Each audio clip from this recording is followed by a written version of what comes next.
Hello guys, benvenuti in un mio video, io sono CloudLove16. Oggi vi volevo fare lo squishy experiment. E niente, i squishy che userò oggi sono questi. Il bun di Rilakkuma con i chieditori, i pallini,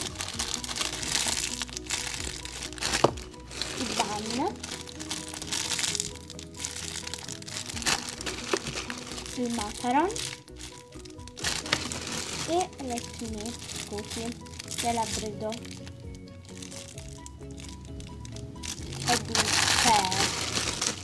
e vabbè, li metto in questa busta e li metto per 30 minuti in freezer. Ok ragazzi, scusate per questa cosa se lo vedete, ma è vero, c'è la pellicola, aspettate, ecco, e vabbè, ho preso lo squishy e adesso ve li faccio vedere.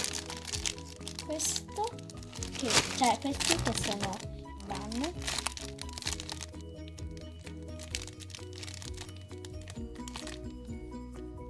cioè approvatissimo, valentissimo. Poi questo, anche questo,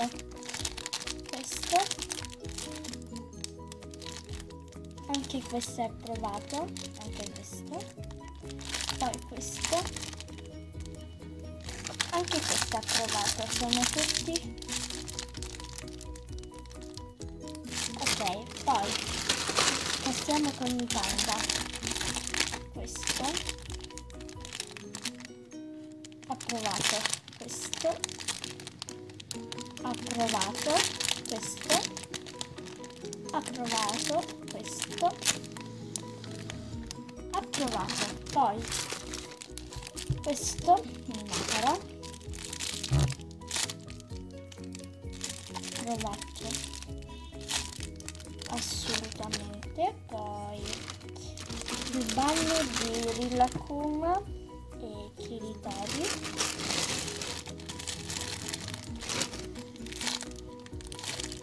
è duro, è approvatissimo. Poi questo